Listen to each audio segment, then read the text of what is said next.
Hello and welcome back to Hawk Talk on Melrose. If you're new to this podcast, thank you for tuning in. If you came back for more, welcome back. Thank you for your continued support.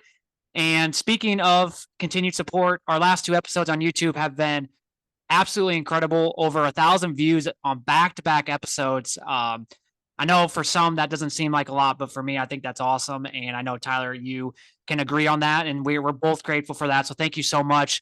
Let's keep this train rolling. It's been a great year this past 2023, and we're off to a great start for 2024. So before we begin, you can find Hawk Talk on Melrose on your favorite podcast app, including Apple and Google Podcasts, Spotify, iHeartRadio, CastBox, and then also the video feature on YouTube. Make sure you subscribe and leave a review. And then you can also follow us on Twitter, Hawk Talk Melrose. Fortunately, the username was too long, so I couldn't put on Melrose. So it's just Hawk Talk Melrose. I don't really tweet much on there. I usually use my personal account, but if we can start gaining some followers on that, I will definitely start tweeting more on that as well. So just an FYI on that. But that is it for the in-house notes, the housekeeping, if you want to call it that. And got Tyler here. We got some news that kind of have came out the past couple of days, and we thought we should probably get on.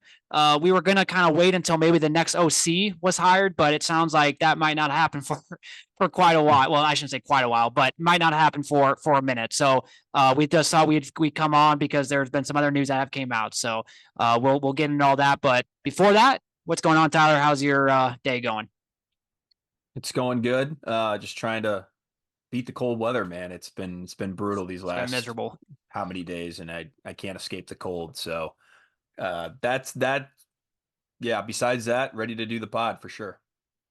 Yeah, I'm ready for next week. It's supposed to be high of mid 30s, and I can't believe I even Yeah. sound excited for that for mid 30s. I mean, that's for some people that's still really cold, but for what we've had to deal with the last 5 days, mid 30s is going to feel like mid 60s. So Yeah. I'm really excited for that. And I'm ready for some of the snow to get melted because I mean, I don't know what you ended up getting, but we got a lot. I mean, we got at least 20 inches of snow. And then when it Yeah. started blowing it, yeah, it's not good. So welcome to, well, I guess I live in Two. Nebraska. You live in Iowa. Yeah. Welcome to the Midwest in the winter. Two snowstorms and now negative temperatures all in a week. It's Yeah, been it's it's been something. I can tell you. I'm ready for winter to be over with. That's for Yep, sure. for sure. And you know what else I'm ready for? I'm ready for Iowa to find an offensive coordinator. And we're going to begin on that Nice note. segue. Nice Yeah, we're going to begin on segue. that note today because it's honestly, it's gotten to the point where for me, like I'm starting to get a little frustrated. Now, I want to trust Kirk. I want to trust that everything is going to be okay. We're still going to find somebody, but I don't know. I mean, the more we are kind of dragging this out, the more I'm just feeling like I'm going to be very disappointed in whoever is the next OC. Now, keep in mind we are recording this on January 16th. So the problem with this episode is we could have this episode out tonight or tomorrow, and there might be an OC that gets hired tomorrow or Thursday or whatever, and this episode is means really nothing. So kind of hope that doesn't happen because obviously I hope we do hire OC. I would love to hire OC with the next couple of days, but just keep that in mind that this episode might, if you're listening to this and news breaks, I guess this doesn't mean anything. You can just stop listening to it. But as of right now, no OC has been hired. We do know though that Seth Wallace is now the assistant head coach, gonna bump his salary up to $1 million. Phil Parker's salary up to $1.9 million. Really nice pay increase for him, which he deserves. We know Kelton Copeland is now no longer part of the team, and the new OC announcement is expected in the near future. So we'll get into all that stuff for our last, but we'll start with the OC stuff. So when this all came out, what was it? 78 days ago, Brian Ferentz was fired. And at the time, we knew the next OC was not going to be hired until after the season. We thought maybe it would get hired before the bowl game, like most teams do, because most teams, and I'm going to take a step back even further, is most teams, if they fire their OC in the middle of the year, they're done. Like they're done on the spot. I really think Iowa is the only football program that actually let a assistant coach who is essentially can continue the rest of the way. I've never seen that before. And you had people arguing like, was it good timing? Yes, it was good timing because we're the only program that would even allow this to get this bad. Most teams would have done this a year ago. Most teams would have done this after the 2021 season. And we let it happen all the way for 2.5 years, and it was enough. But it was honestly very weird to me that, okay, he's done, but he gets to finish the year. I didn't quite understand that, but regardless, though, it's been 78 days, and we're still sitting here on January 16th, and we almost feel like we're back to square one. Now we don't really know. Kirk probably has people up, his sleeves right now that he's still interviewing. I really feel like, and I agree with Chad Lassico that it's going to be probably an NFL person, someone in the NFL, whether it's an analyst, whether it's maybe a coach that's getting fired, which there's a lot of position coaches that are getting fired here, obviously in the last couple of weeks. It could be somewhere along that, but it just feels like we're back to square one mainly because of Paul Chryst. And that's kind of where this whole episode kind of generated by what we heard with what Paul Chryst news, I think it was earlier this morning, was that he essentially turned down the job. So it does sound like the reports were true that Paul Chryst was a favorite to land at Iowa, and it sounded like it was maybe going to happen.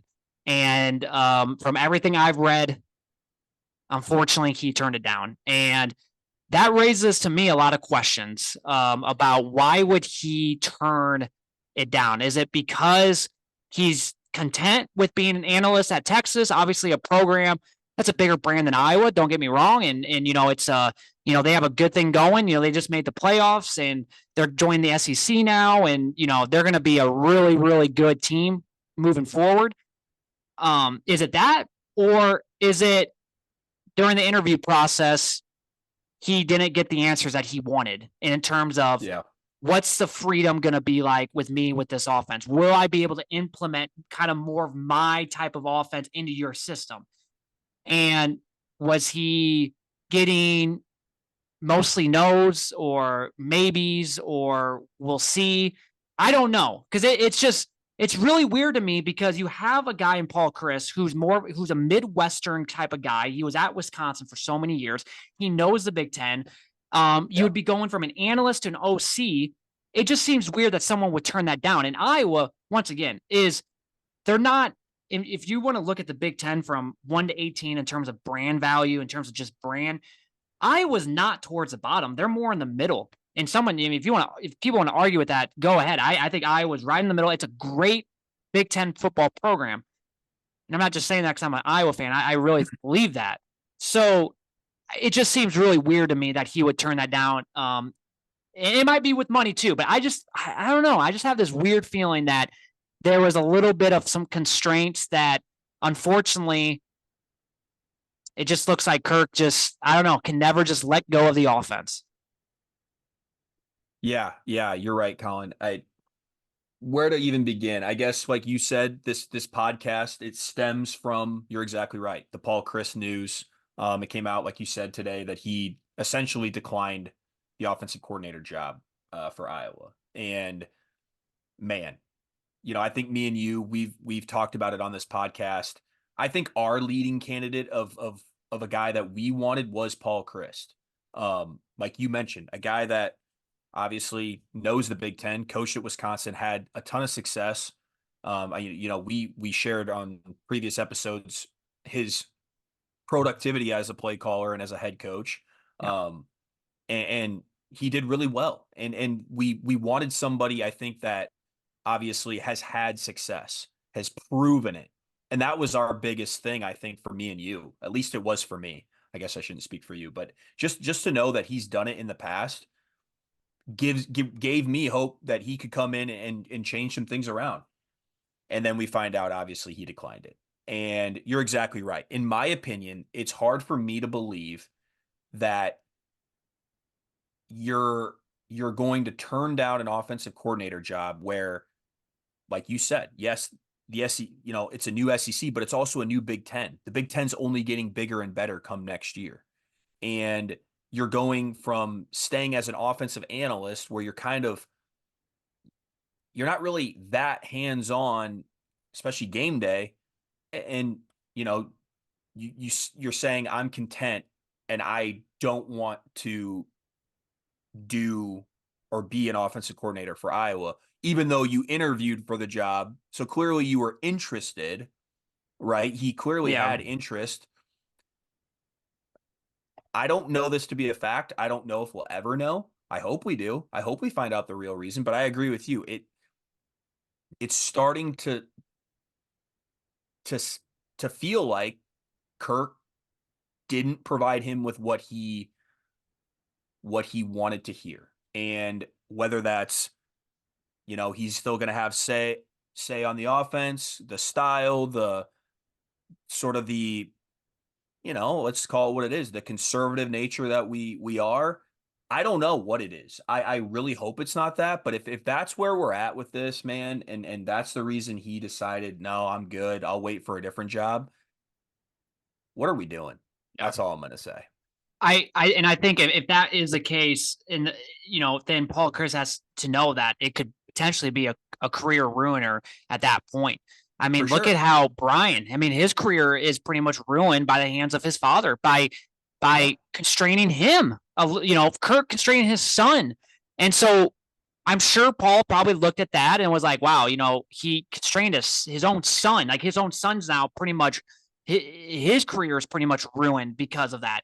Why do I want to go into that mess and potentially have a career ruiner? Because I think for the most part, Paul Chryst probably believes that at some point he'll probably get back into becoming a head coach again at some type of level, or maybe another, a coordinator. So that's probably maybe the biggest reason. All I'm going to say is Kirk back on, what was it, December 18th when he had the interview before the bowl game. And I just feel like at that point, I think he really felt like Paul Chryst was going to come to Iowa and that, things would get hashed out after the bowl game. And I just think that, I think that was the plan. And obviously it's not happening. And now, like I said, I feel like we're kind of back to square one, according to Chad Lastico, Joe Philbin, and then who you just mentioned, Brennan Marion. Now that kind of all came up yesterday morning. And I was so excited about this because there wasn't like rumors like, oh, I heard from the grapevine. It was mainly because a bunch of players just started following this guy.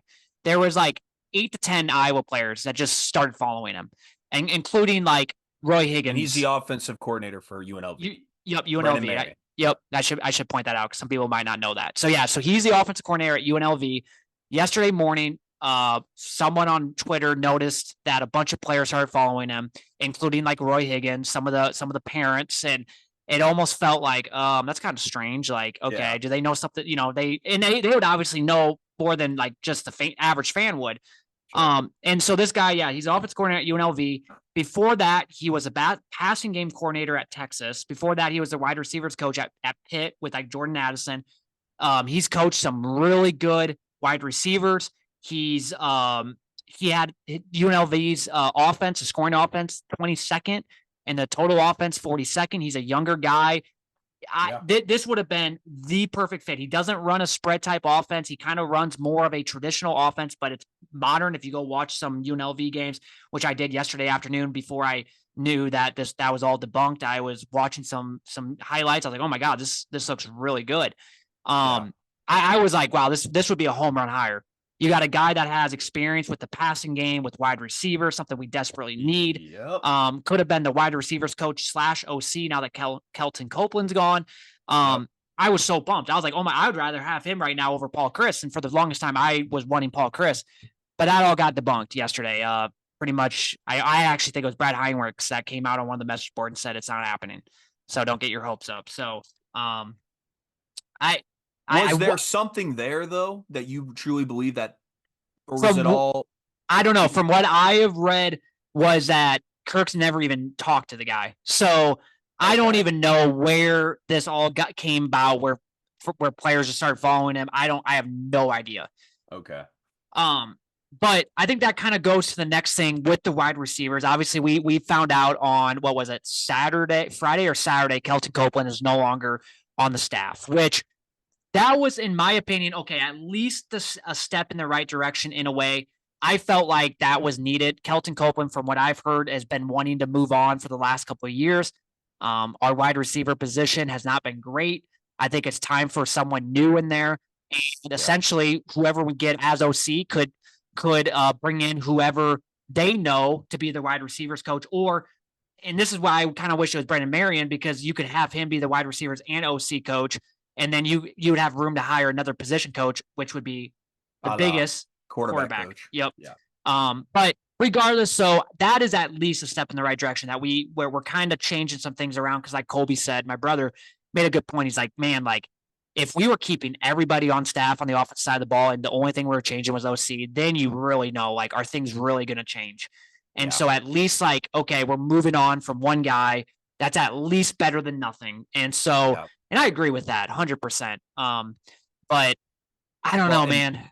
I was gonna say real quick, and you actually brought up a great point. And actually, one of our comments on one of our previous YouTube videos, I apologize, I don't have the name written down, but one of the people had mentioned, they were like, okay, we can all, essentially shit on Brian and hold him accountable. What about like our wide receivers coaches? Our wide receivers have not been good in how many Yeah. years? And shouldn't Kelton Copeland be held accountable? And obviously now he is, right? He, like you said, Yep. he's been dismissed, and I think what's fair is fair. I mean, yeah, our wide receivers, I mean, go look at their production these past 2 years. It's been god awful. So yeah, I agree with you. A step in the right direction for sure. So we sit here today. It's like, who is going to be the next OC? Like, Yeah, I don't even like I at think this point. I don't have a hunch at all. I really think it's going to be an NFL dude. I think it's going to be someone in the NFL because Kirk has a lot of connections to the NFL. You see it. How many head coaches have gotten fired the last Yeah. week? And I'm not saying these head coaches would be, but I'm talking like with these head coaches getting fired, the position coaches are also going to be more than likely let go as well. So like that's where I could see one of those. All I'm going to do right now is not get my hopes up, and I'm just getting prepared to be disappointed. I'm getting prepared to, whether it's a week from now, 2 weeks from now, we're going to get the hire, and I'm going to sit here and be like, we waited this long for this guy, really? Yep. That's where I'm kind of getting to the point of, and whoever it is, I obviously as a person, like I'm going to give the guy a chance. Like I'm not just going to like immediately be like, well, we're doomed, we're done. Right. I'm going to give the guy a chance, but like I'm just prepared to be a little disappointed at whoever it is. Now, for me, and we can wrap up this whole offensive coordinator thing after this. I'll let you have your thoughts on this, but for me, it's just we see all these guys coming back on defense. Next year's defense is going to be elite again. I don't really want to go 4 years in a row of a wasted year, a wasted defense, because our offense is so freaking bad. And right now it's starting to kind of feel like we are going to have the same old offense. For a little bit there, when I was thinking it was going to be Paul Chryst, I had a little bit of a hope that, okay, maybe things will change with Paul Chryst or whoever the new OC was going to be. Now I'm starting to feel like, oh my gosh, we're going to waste this freaking great defense again next year. We're going to waste it again, just like the last 3 years we wasted an elite defense. And we see all these guys coming back, and I feel like, once again, our offense is probably going to struggle to score points, and it's going to be, we'll still win games because of our defense, but it's going to be another wasted year. That's a excellent point, Colin. And it is really starting to feel like that, only because if we go, like you mentioned, if we go get some NFL guys, some passing game coordinator for, you name the NFL team. Yeah. Is that just like a name to is that just like to fill the spot, right? Like, is that really the guy that we wanted? No, we're settling on the sixth guy because nobody wants to come here. I mean that's if we're gonna real talk, clearly a lot of guys don't want to come here. They don't want to deal with this mess that is Iowa's offense. That is Kirk's stubbornness, his unwillingness to let them do their job. I am very nervous because we were nervous this last year because we had saw what previously 2 years ago looked like. And it's continuing to get worse and worse and worse. And like, dude, that's a huge point that like I think we all know, but we really haven't talked about it, at least me and you. It's like all these studs are coming back to run it back again on defense. And you mentioned Phil Parker's getting a bump to 1.9 million, obviously well deserved. And yet we're going to settle on some random guy, possibly from the NFL, that I've never heard of. And is the offense going to look that much different, or is Kirk just going to keep it pretty much the same? Like, yeah, not excited for that. I hope we're dead wrong, but I'm I have learned to not, and you're exactly right. I've learned to not get my hopes up anymore in terms of the offseason because I have yet to see actual change. Yeah, guys can be replaced, but I need to see it on the field for me to actually believe it. So yeah, I'm scared too. I think also finding a quarterback's coach is key as well, because when you talk about Cade, who won't probably be back until August due to his injury, he won't be able to Yeah. get back full strength until probably August or maybe late summer. You have to hope that, and if we don't get anybody in the transfer portal, you have to hope that some of these guys in the quarterback room can step up and get developed into being something, because you might not be able to rely on Cade. So that's another big thing. Like, okay, yeah, you can get the OC, but can this OC be also the quarterback's coach? Does he also have experience coaching the quarterback's coach? Or if not, okay, who's going to be the quarterback's coach? Because we need a quarterback's coach with this. I mean, our room has been so bad the last few years. We need an actual quarterback's coach. So that is where we're at. And yeah, let's wrap things up. We'll talk a little bit about Seth Wallace. Thought today that was very interesting that he's going to be the now assistant head coach. I don't really know what that really means, but I think that's great Yeah. for him because I think he deserves it. Seth Wallace is a hell of a hell of a position coach. And to be completely honest with you, I am shocked that we are able to keep him for as long as we have. Yeah. I'm sure he gets calls every offseason because he's a really, really good position coach, and we're lucky to have him. So I'm happy they did it. I don't really necessarily, like I said, I don't really necessarily know what that title means or what that entails. Maybe he's more involved in some of the decision making. But like, is it just a title, right? I mean, Yeah. we could. That's wishful thinking, but Yep. yeah, it's probably more just a title. But he definitely deserves the raise to $1 million, 100%. And he's still going to be the assistant defensive coordinator like he was in the linebackers coach. And then, yeah, Phil Parker getting raised. That's huge. They had to do that because I think whoever they hire as OC, they're going to have to pay a decent amount to find a good OC at this point. And even if they would have got Paul Chryst, they would have had to pay him a lot. But you can't pay him more than Phil Parker, right? No. You can't pay any OC that's coming to Iowa more than Phil Parker because Phil Parker is too good, and now it just looks so bad. So like that, I totally agree with that. With him going up to 1.9 million, so that was kind of the Tuesday news dump on that aspect. I was hoping that maybe we were getting a OC announcement along in there, but all they said in the near future, whatever that means, that could be 2 days from now, that could be 2 weeks from now, that could be a month from now. As far as we concerned, hell, we could be in the middle of February and we might not know who the next. Kirk's OC timeline was second, third week of January, and obviously with this news, I mean, and like Chad Leistikow said, like it's probably. I mean, this is going to obviously probably be delayed now. I really think it's because I think at that point he thought that Paul Chryst was going to probably come to Iowa, and so he was probably thinking, get past the bowl game, we'll probably have a few more interviews. Give him some time. I really think Kirk thought like we're going to get Paul Chryst, and God, man, I know you brought it up. He would have been the perfect fit for us if you really think about it. A guy that was at Wisconsin at a program that we strived to be so many years. Yeah. They were just better than us. And you're going to bring in a guy that just knows the Big Ten, that knows how to win at the style that Kirk kind of wants, but he would have been able to kind of modernize it. Oh man, it would have been the perfect fit, but still develop that talent that we have. Yep. Right. Unfortunately, we can't have nice things. That's a good way to say it. That really is. Yeah. Also, I'm going to say real quick, like you mentioned, 78 days, Colin. You saw Alabama go poach Washington's head coach in less than 3 days. You saw Washington's coach now get somebody else, and it's been like 3 days. Yeah. Like, at what point, like, are we being too conservative? Like, and you got to have a backup plan. Like, if it's not Paul Chryst, isn't there somebody else on that's next in line? Clearly not. That's what scares me. Look at Northwestern. They went out and got the offensive coordinator from South Dakota State, which I thought was a great hire. I would have taken that guy. They won 2 natties. Yeah. Of course. And they go out and they get him right away like this. Yeah. And because I remember when that happened, I know a lot of Iowa fans were like, what the hell? Like, okay, Northwestern's on it. They're on top of things. Like, what is going on? He would have been, I would have taken that guy in a heartbeat as well, because you have a guy that you watched South Dakota State, you watched him the last couple of years, like you said, won 2 natties, top of the FCS. Their offense was pretty dang good. And I would have of course I would have taken him, but no, I mean, Northwestern, I thought Northwestern, that was a hell of a hire. So yeah, you have things like that.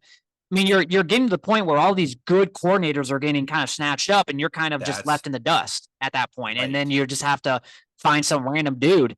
And yeah, Yep. I mean, even like, for example, and I know Corner Chad Lasco, he's out of it, like Joe Philbin. At the end of the day, he wouldn't be bad. But once again, if we ended up hiring him, it's like, okay, why was this just not hired like a month ago then? If Joe Philbin's going to be the OC, which once again, sounds like he's not, but let's just say hypothetically he was. It's like, okay, then why did this not just happen a month ago?